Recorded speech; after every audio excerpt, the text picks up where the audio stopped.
నమస్తే. నేను మీ హరిత. నిన్నటితో పోలిస్తే బంగారం ధర ఈరోజు కాస్త తగ్గింది. మరి బంగారం ధర ఇంకా తగ్గే ఛాన్స్ ఉందా? లేకుంటే పెరగబోతుందా? బిజినెస్ అనలిస్ట్ నాగేంద్ర సాయితో మనం మాట్లాడదాం. నాగేంద్ర సాయి గారు నమస్తే అండి. నమస్తే అండి హారిత గారు. గోల్డ్ ధర చూస్తే నిన్నటితో పోలిస్తే ఇవాళ కాస్త తగ్గింది గదా! ఇంకా తగ్గే ఛాన్స్ ఏమన్నా ఉందంటారా? సో ఇంటర్నేషనల్ మార్కెట్‌లో గోల్డ్ అండ్ సిల్వర్ ధరలు భారీగా తగ్గాయండి. గోల్డ్ ఆల్‌మోస్ట్ ఒక 3% దాకా తగ్గింది.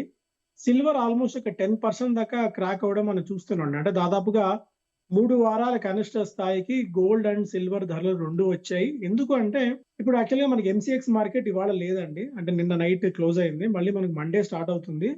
సో మండే మనకు ఫ్రెష్ ధరలు అంటే ట్రేడింగ్ ధరలు వస్తాయి. నిన్నటితో పోలిస్తే ఇవాళ మాత్రం ఒక మంచి ప్రైస్ కరెక్షన్ అటు గోల్డ్ అండ్ సిల్వర్‌లో రావడం చూస్తున్నాం. దీనికి ప్రధానమైన కారణం ఏంటి అంటే, యూఎస్ ఆర్థిక పరిస్థితి కొద్దిగా నానాటికి క్షీణిస్తుంది. యూఎస్‌లో ఇన్ఫ్లేషన్ భారీగా పెరిగింది. యూఎస్‌లో ఇన్ఫ్లేషన్ పెరగడం వల్ల అక్కడ మళ్ళీ వడ్డీ రేట్లు పెరిగే అవకాశాలు ఉన్నాయన్న ఒక భయం ఉంది. అంటే ఇంతకాలం ఏంటంటే, వడ్డీ రేట్లు దాదాపుగా అక్కడ యూఎస్ 10 ఇయర్ బాండ్ యీల్డ్స్ 5% దాకా చేరాయి. ఎప్పుడో పాయింట్ ఆఫ్ టైమ్‌లో వడ్డీ రేట్లు తగ్గిస్తారు అనుకుంటున్న తరుణంలో అనూహ్యంగా ఇన్ఫ్లేషన్ పెరగడం వల్ల యూఎస్‌లో కూడా వడ్డీ రేట్లు పెరుగుతాయన్న భయాల నేపథ్యంలో గోల్డ్ మళ్ళీ ఎందుకంటే ఇన్ఫ్లేషన్ పెరిగితే అక్కడ బాండ్ యీల్డ్స్ పెరుగుతాయి. అంటే ఇప్పుడు ఎవరన్నా బాండ్‌లో ఇన్వెస్ట్ చేస్తే 5% దాకా రిటర్న్ మనకొచ్చేస్తుంది. ఇలాంటి పరిస్థితుల్లో రిస్క్ తీసుకొని గోల్డ్ గాని, ఇతర అసెట్ క్లాసెస్‌లో గాని ఎవరు ఇన్వెస్ట్ చేయరు కాబట్టి సో మళ్ళీ గోల్డ్ అండ్ సిల్వర్‌లో ఈ డిమాండ్ రావడం చూస్తున్నామండి. ఈ వీక్‌నెస్ రావడం చూస్తున్నాం. మేబీ మరికొద్ది కాలం పాటు యూఎస్ అండ్ ఇరాన్ ఇష్యూ కొనసాగితే గోల్డ్ అండ్ సిల్వర్ ధరలో ఇంకొద్దిగా కరెక్షన్, ఇంకొద్దిగా వీక్‌నెస్ వచ్చే ఛాన్సెసే ఉన్నాయండి.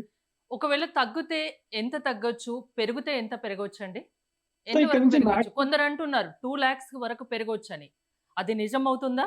సో దీన్ని మనం 2 యాంగిల్స్‌లో చూడాలండి. ఒకటేమో ఇప్పుడు మనం గోల్డ్ ధర ఇంటర్నేషనల్‌గా డిసైడ్ అయ్యేది మనకు డాలర్స్‌లో డిసైడ్ అవుతుంది. ఇంటర్నేషనల్ మార్కెట్‌లో ఏంటంటే దాదాపు $4,500 దగ్గర ఔన్స్ బంగారం ఉంది. కాకపోతే మన వరకు విషయానికొచ్చేసినట్టయితే ఏంటంటే ఇక్కడ రూపీ క్రమంగా వీక్ అవుతుంది. అంటే రూపీ ఎంత వీక్ అవుతే గోల్డ్ ధర అంత పెరుగుతుంది. అంటే ఇప్పటికిప్పుడు గోల్డ్ ధర ఇంటర్నేషనల్ మార్కెట్‌లో అదే స్థాయిలో ఉన్నా ఒకవేళ రూపీ 96 రూపీస్ నుంచి 100 రూపీస్‌కి గనక వెళ్ళినట్టయితే డాలర్ టర్మ్స్‌లో గోల్డ్ ఆటోమేటిక్‌గా పెరుగుతుంది. దీనికి తోడు అక్కడ మనం ఇంపోర్ట్ డ్యూటీ కూడా 6-15% దిగుమతి సుంకాన్ని పెంచాం. దీనివల్ల ఇండియాలో మనకు ఆ స్థాయిలో ధరల్లో మార్పు, చేర్పులొచ్చే అవకాశాలు కొద్దిగా తక్కువగానే కనిపిస్తున్నాయి. బట్ ఇంటర్నేషనల్ మార్కెట్స్‌లో ఏంటంటే ధరలు బాగా వీక్ అవుతున్నాయి. మనం 2 యాంగిల్స్‌లో చూడాల్సుంటుంది. ఎందుకంటే మనం కొనేది రూపీస్‌లో మనం కొంటాం కాబట్టి డాలర్స్ ఇచ్చి సో అందువల్ల రూపీ ఎంత వీక్ అవుతే మనకు గోల్డ్ అంత స్ట్రాంగ్ అయ్యే అవకాశం ఉంది. మీరు అడిగిన ఎగ్జాక్ట్ ధర విషయానికొచ్చినట్టయితే మేబీ ఇక్కడ నుంచి ఒక 5% దాకా గోల్డ్‌లో వీక్‌నెస్ వచ్చే ఛాన్సెస్ ఉంది. అంటే ఇప్పుడు దాదాపుగా రూ. 1,50,000 ఉందనుకుందాం. రూ. 1,50,000 ఉంది అంటే మనకు ఒక 3,500 ఇక్కడ నుంచి తగ్గే అవకాశం కనిపిస్తుందండి. ఇప్పుడు బంగారం కొనాలనుకుంటే ఆర్నమెంట్స్ రూపంలో కొనాలా? లేకుంటే బాండ్స్ రూపంలో కొనాలా? ఇప్పుడు దీన్ని ప్రధానమంత్రి గారు మొన్న ఒక ఓపెన్ స్టేట్మెంట్ ఇచ్చారు. ఆస్టెరిటీ మెజర్స్ కింద మీరు ఒక 1 ఇయర్ పాటు గోల్డ్‌ని కొనుగోలు చేయకపోవడమే మంచిది. దానివల్ల రూపీ కొద్దిగా స్ట్రెంథెన్ అయ్యే ఛాన్సెస్ ఉన్నాయి అని చెప్పి. దీంతో ఏంటి అంటే మనకు రీసైకిల్డ్ గోల్డ్ మార్కెట్‌లోకి బాగా వస్తుందండి. ఫ్రెష్‌గా గోల్డ్ కొనే వాళ్ళకంటే ఎందుకంటే ధరలు బాగా పెరిగున్నాయి కాబట్టి దాదాపుగా మార్కెట్‌లోకి పెద్ద ఎత్తున రీసైకిల్ గోల్డ్ వస్తుంది. ఆ రీసైకిల్ గోల్డ్ నేపథ్యంలో ఫ్రెష్‌గా గోల్డ్ కొనాలి అని అంటే మాత్రం మేబీ కొద్దిగా ఆగమనే చెప్తాను మనకి. ఎందుకంటే ఈ ఇరాన్ వార్ క్రైసిస్ నేపథ్యంలో రూపీ ఎంతవరకు వీక్ అవుతుంది మనం చెప్పలేని పరిస్థితిలో ఉన్నాం.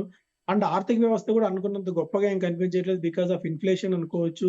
ఆర్ ఎల్స్ రకరకాల ఫ్యాక్టర్స్ వల్ల మన దగ్గర కూడా వడ్డీ రేట్లు పెరిగే అవకాశాలున్నాయి. అందువల్ల అంత హరీగా గోల్డ్‌లో ఇన్వెస్ట్ చేయండి అనైతే నేను ఇప్పుడైతే చెప్పట్లేదు. బెటర్ కొద్దిగా వెయిట్ అండ్ వాచ్ మోడ్‌లో ఉందాం. లేదు నేను గోల్డ్‌లో ఇన్వెస్ట్ చేయాలి, సిల్వర్‌లో ఇన్వెస్ట్ చేయాలి అంటే మాత్రం ఫిజికల్ గోల్డ్ కంటే ఈటీఎఫ్స్‌లో ఇన్వెస్ట్ చేయమని చెప్తానండి. డిజిటల్ గోల్డ్‌లో గాని, ఈటీఎఫ్స్‌లో గాని ఇన్వెస్ట్ చేసుకున్నట్టయితే ఒకవేళ రేపొద్దున ఏదైనా చేంజెస్ వచ్చినా కూడా మీరు ఇమ్మీడియేట్‌గా అమ్ముకొని బయటపడేందుకు స్కోప్ ఉంటుంది. అప్పుడు ఈ తరుగు కానీ, కూలీ గాని ఇలాంటి వేస్టేజ్ అంటే వాల్యూ అడిషన్ మీరు ప్రత్యేకంగా చెల్లించాల్సిన పని ఉండదు. సో, అందువల్ల ఇన్వెస్ట్‌మెంట్‌గా లేకుంటే పర్సనల్ కన్జంప్షన్ 2 ఆలోచించుకొని ఒకవేళ పర్సనల్ కన్జంప్షన్ అయితే గోల్డ్ కొనక తప్పని పరిస్థితి. లేదు ఇన్వెస్ట్‌మెంట్ అంటే మాత్రం ఏదైనా ఈటీఎఫ్స్ గాని, డిజిటల్ గోల్డ్ గాని వెళ్ళమని చెప్తానండి. ఎలాగో మీరు ప్రధాని మోదీ గురించి మాట్లాడారు కాబట్టి, ఆయన మాటలు సామాన్యులకు అర్థం కావట్లేదండి. ఎందుకు అలా మాట్లాడారు? దాని వెనకన ఉన్న అంతరార్థం ఏంటి అనేది చాలా మందికి అర్థం కావట్లేదు. మీరేమైనా ఎక్స్‌ప్లెయిన్ చేయగలరా? సో, సింపుల్ అండి. ఇప్పుడు మనకు మనం దిగుమతి అంటే మన దగ్గర గోల్డ్ అసలు లేదు. మనం 96% మనం గోల్డ్ మొత్తం దిగుమతి చేసుకోవాల్సిందే వేరే దేశాల నుంచి. సో మనం గోల్డ్ దిగుమతి చేసుకోవాలి అంటే మనకు వాళ్ళకి డాలర్‌లో డబ్బులు చెల్లించి మనం ఫస్ట్ డాలర్‌లు కొనాలి. ఆ డాలర్‌లు కొని ఆ డాలర్‌లు మనం ఇంటర్నేషనల్ మార్కెట్‌లో ఇచ్చినప్పుడు మాత్రమే మనం గోల్డ్ దిగుమతి చేసుకోవచ్చు. దీనివల్ల ఏమవుతుందంటే డాలర్స్‌కి అనూహ్యంగా డిమాండ్ పెరుగుతుంది. డాలర్‌కి డిమాండ్ పెరగడం వల్ల రూపీ క్రమంగా వీక్ అయిపోవడం మనం చూస్తున్నాం. సో మోడీ గారు చెప్పిందేంటంటే ఒకవేళ మన దగ్గర ఉన్న ఫారెక్స్‌ని మనం సేవ్ చేసుకోగలిగితే అంటే మన రిజర్వ్ బ్యాంక్ ఆఫ్ ఇండియా దగ్గర దాదాపుగా $750 బిలియన్ అమెరికన్ అంటే యూఎస్ ఫారెక్స్ నిల్వలున్నాయి. అంటే ఫారెక్స్ రిజర్వ్స్ ఉన్నాయి.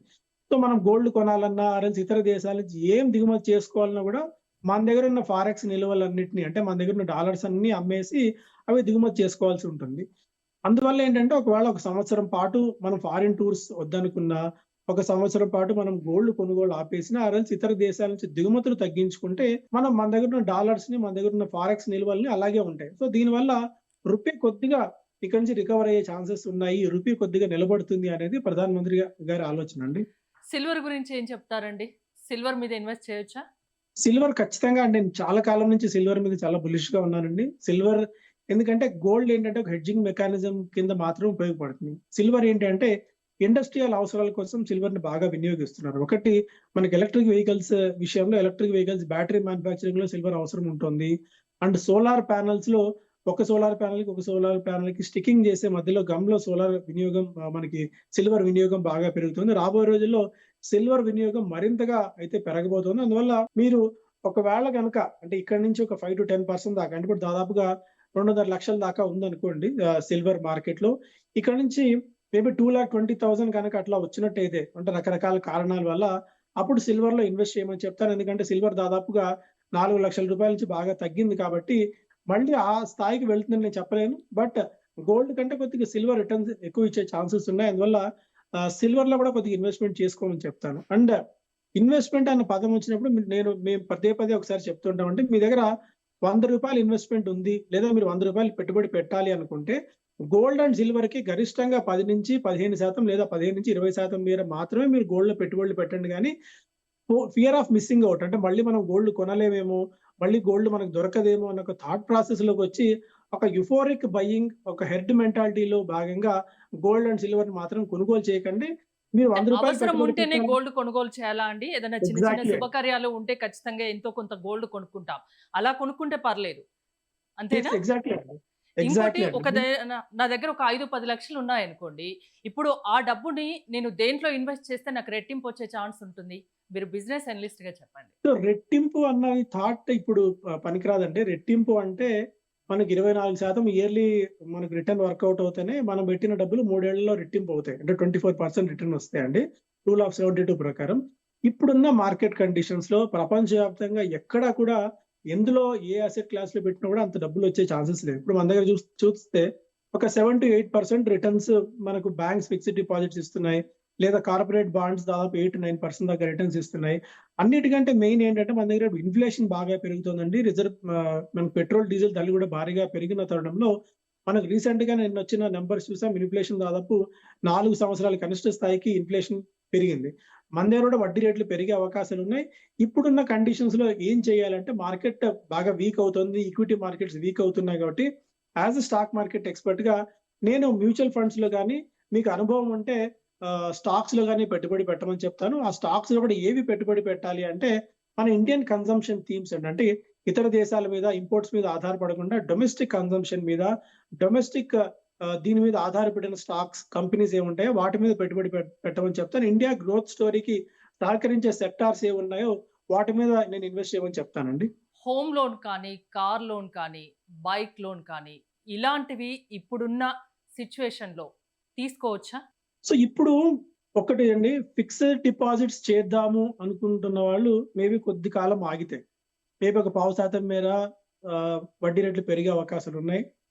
ఒకవేళ మీరన్నట్టు హౌసింగ్ లోన్ ఏదైనా తీసుకోవాలి అనుకుంటే మాత్రం మేబీ కొద్దిగా రైట్ టైమ్ అని చెప్తాను. ఎందుకంటే ఇక్కడ నుంచి కొద్దిగా ఇంట్రెస్ట్ రేట్ రివైవల్ సైకిల్ అంటే ఇంతకాలం ఏంటంటే మనకు వడ్డీ రేట్లు పైనుంచి తగ్గుతూ వచ్చి చాలా కాలం పాటు స్టెబిలైజ్ అయ్యాయి, స్టాగ్నేట్ అయ్యాయి.